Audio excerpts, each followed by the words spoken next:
चलिए आज हम लोग फिर अपना अगला टॉपिक पढ़ते हैं, यूग्लिनॉइड। इसके पहले हम लोग प्रोटिस्टा और क्राइसोफाइस, डायनोफ्लैजेलेट, प्रोटिस्टा के जो सब टॉपिक्स हैं उनको पढ़ चुके हैं। तो अब हम जो है यूग्लिनाइड्स के बारे में पढ़ेंगे और हमें जो है हम एक एक लाइन को अच्छे से समझेंगे और बहुत कम टाइम में हम डेली का अपना रूटीन जो ऐसा बना रखे हैं कि डेली हमको एक दो टॉपिक पढ़ना है, 5-10 मिनट के अंदर उसे हम करते जाते हैं। तो चलिए यूग्लिनाइड्स, तो हम जैसे कि क्राइसोफाइस और डायनोफ्लैजेलेट्स और यूग्लिनाइड्स जब पढ़े थे तो तभी हम समझ लिए थे प्रोटिस्टा में, प्रोटिस्टा जो होती हैं उनकी बाउंड्री फिक्स नहीं होती, क्योंकि प्रोटिस्टा कुछ प्रोटिस्टा प्लांट्स की तरह लगते हैं, कुछ सैप्रोफिटिक न्यूट्रिशन की वजह से वो फंजाई की तरह लगते हैं और कुछ होलोजोइक न्यूट्रिशन करते हैं जिसकी वजह से वो एनिमल्स की तरह लगते हैं। तो अब हम यूग्लिनाइड्स पढ़ रहे हैं। यूग्लिनाइड्स क्या है? ये भी तो प्लांट्स की तरह रिसेंबल करता है क्योंकि इसके पास भी फोटोसिंथेसिस ये करता है। तो majority of them are fresh water organism found in stagnant water. ज्यादातर जो यूग्लिनाइड्स होते हैं वो फ्रेश वाटर होते हैं। इसके पहले हमने डायनोफ्लैजेलेट्स पढ़ रखा है, तो आप बताइए कि वो कैसे होते हैं? मेराइन होते हैं ना। तो यूग्लिनाइड्स कैसे होते हैं? फ्रेश वाटर ऑर्गेनिज्म होते हैं और ये रुके हुए पानी में पाए जाते हैं। Instead of a cell wall they have protein rich layer called pellicle which makes their body flexible. इनके पास सेल वॉल तो होता ही है, इनके बॉडी पे ऐसे बाहर की तरफ सेल वॉल तो होता ही है जो कि सेलुलोज का बना होता है। उसके अलावा इनके पास प्रोटीन की एक लेयर होती है पतली सी, ठीक है, जो कि क्या होती है, काफी फ्लेक्सिबल होती है, जिसे पेलिकल कहते हैं। क्या कहते हैं? पेलिकल, जो कि बॉडी को क्या बनाती है, इसकी बॉडी को फ्लेक्सिबल लचीला बनाती है। इनके पास 2 फ्लैजला होते हैं, एक फ्लैजला जो होता है लंबा होता है और एक छोटा होता है, the short and long one. Though they are photosynthetic in the presence of sunlight, when deprived of sunlight they behave like heterotrophs. तो जब सनलाइट होती है तो ये क्या करते हैं, अपना फूड खुद सिंथेसाइज करते हैं, और जब सनलाइट नहीं होती है तो ये क्या करते हैं, ये दूसरे के ऊपर डिपेंड हो जाते हैं। तो इस तरह से ये हेट्रोट्रॉपिक होते हैं।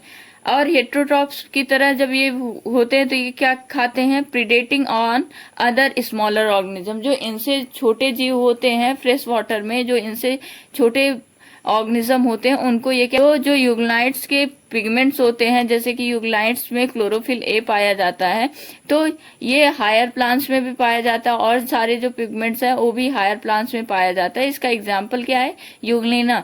यूग्लिना एक स्पीसीज और ये यूग्लिनाइड एक ग्रुप है। तो इस तरह से हम देख चुके हैं कि यूग्लिनाइड फ्रेश वाटर में पाया जाता है। इसके पास इंपॉर्टेंट कैरेक्टरिस्टिक इसका क्या है, इसके सेल वॉल के बाहर पेलिकल की लेयर होती है जो कि प्रोटीन की लेयर है। उसकी वजह से इनकी बॉडी क्या होती है, इनकी बॉडी फ्लेक्सिबल होती है, और जब सनलाइट रहता है तो ये फोटोसिंथेसिस करते हैं, इसलिए इन्हें कहते हैं कनेक्टिंग लिंक बिटवीन प्लांट्स। और जब सनलाइट नहीं होती है तो हेट्रोट्रॉपिक की तरह बिहेव करते हैं। और यूग्लिनाइड्स में एग्जाम्पल क्या है, यूग्लिना, इनके पास एक लंबा फ्लैजला होता है और एक छोटा फ्लैजला होता है। अब हम चलते हैं स्लाइम मोल्ड्स पर। Slime moulds are saprophytic protist. Slime mould जो होते हैं सैप्रोफिटिक प्रोटिस्ट होते हैं, यानी ये क्या करते हैं, ये जो स्लाइम मोल्ड होते हैं ना बेटा, वो कहाँ उगते हैं, जो डेड लीव्स होती हैं, सूखी पत्तियां होती हैं, उनके ऊपर ये होते हैं। और इनके ऊपर मतलब हल्का सा चिपचिपा सा पदार्थ होता है जो इनके ऊपर होता है। तो ये क्या करते हैं, उस लीफ के ऊपर एंजाइम सिक्रीट करते हैं। तो जब ये एंजाइम को सिक्रीट करते हैं तो एंजाइम उस लीफ के अंदर के मटेरियल को डिग्रेड कर, मतलब बहुत स्मॉलर सॉल्युबल फॉर्म में चेंज कर देती है, जिससे मतलब वो न्यूट्रिशन को एब्जॉर्ब कर लेते हैं। तो इस तरह से ये क्या करते हैं, बाहर एंजाइम सिक्रीट करके और बाहर से न्यूट्रिशन को लेते हैं। इस वजह से इनको सैप्रोफिटिक प्रोटिस्ट कहा जाता है। तो इस तरह से ये सैप्रोफिटिक प्रोटिस्ट है, यानी ये फंजाई की तरह रिसेंबल करते हैं। यानी स्लाइम मोल्ड जो होता है कनेक्टिंग लिंक बिटवीन वो क्या होता है, प्रोटिस्टा और फंजाई होता है। The body moves along decaying twigs and leaves engulfing organic material. तो यही कह रहा है कि जो इनकी बॉडी होती है वो क्या करती है, लीव्स और डिकेइंग ट्विग्स को इनगल्फ करती है ऑर्गेनिक मटेरियल के रूप में। अंडर सुटेबल कंडीशन, जब इनका कंडीशन सुटेबल होता है, यानी जब इनको खाना मिलता रहता है, they form an aggregation called plasmodium which may grow and spread over several feet. तो जब इनको फूड मिलता रहता है तो ये क्या करते हैं, इनके पास इनका जो प्लाज्मोडियम है यानी इनका जो सेल ये स्लाइम मोल्ड्स बढ़ती जाती हैं और कई फीट की बढ़ जाती। लेकिन जब इनको खाना नहीं मिलता है यानी अनफेवरेबल कंडीशन में क्या होता है, प्लाज्मोडियम डिफ्रेंशिएट हो जाता है, उसके ऊपर ऐसे ऐसे फ्रूटिंग बॉडीज निकलने लगती हैं जिसमें स्पोर्स होते हैं। तो during unfavourable condition Plasmodium differentiate होकर के फ्रूटिंग बॉडी फॉर्म करता है, जिसमें उन फ्रूटिंग बॉडी के ऊपर क्या होते हैं, उनके ऊपर स्पोर्स होते हैं। ये स्पोर्स के पास वॉल होती है और ये वॉल जो होती है एक्सट्रीमली रेजिस्टेंट होती है, यानी इसको कोई भी एंजाइम डिग्रेड नहीं कर पाता है और इस वजह से ये कई सालों तक जिंदा रहते हैं।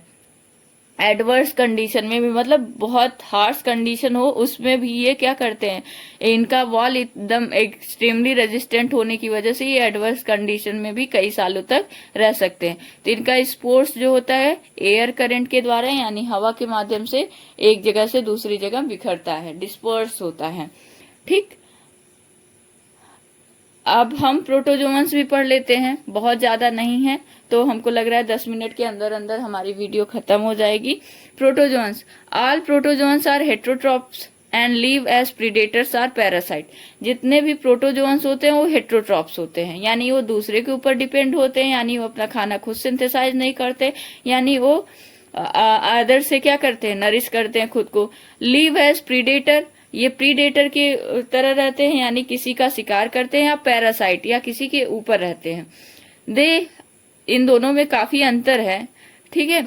दे are believe to primitive relative of animals. पहले प्रोटोजोअन्स को हम लोग एनिमल किंगडम में पढ़ते थे, अब जो है हम किस में पढ़ रहे हैं, किंगडम प्रोटिस्टा में। तो ये जो है प्रिमिटिव रिलेटिव ऑफ एनिमल्स की तरह बिलीव किया जाता है। जो प्रोटोजोअन्स होते हैं वो 4 मेजर टाइप के होते हैं। एक amoeboid protozoan, these organism live in fresh water, sea water and moist soil. ये जो ऑर्गेनिज्म होते हैं ये किस में रहते हैं, फ्रेश वाटर में भी रहते हैं, सी वाटर में और मॉइस्ट सॉइल में रहते हैं। दे मूव एंड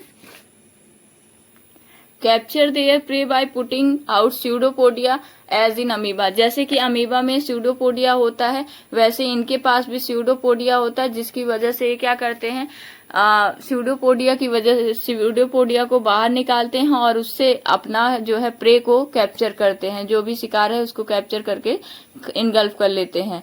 ठीक है, तो होलोजोइक न्यूट्रिशन होता है इनके अंदर, इसलिए प्रोटोजोआ किसकी तरह रिसेंबल करते हैं, एनिमल्स की तरह रिसेंबल करते हैं। ये हम पहले ही जब हम प्रोटिस्टा का इंट्रोडक्शन बता रहे थे तभी हम आप लोगों से डिस्कस कर चुके हैं। Marine forms have silica shells on their cell surface. जो मेराइन फॉर्म होते हैं यानी जो समुद्र में पाई जाती है उनके पास जो सेल होती है वो सिलिका की बनी होती है। कुछ एग्जाम्पल हैं, entamoeba as are parasite. Entamoeba histolytica हम पढ़ चुके हैं, तो एंट अमीबा हिस्टोलिका क्या होती है, पैरासाइट्स होती हैं। Flagellated protistans living are parasite. Flagellated protozoans के जो मेंबर होते हैं या तो फ्री लिविंग होते हैं या किसी के ऊपर निर्भर रहते हैं। इनके पास फ्लैजला होता है, फ्लैजिलेटेड नाम है तो फ्लैजला पाया जाएगा। फ्लैजला है तो यानी ये क्या करेंगे, ये मोटाइल होंगे यानी चलनशील होंगे, यानी एक जगह से दूसरी जगह जा सकते हैं। The parasitic forms cause diseases such as sleeping sickness.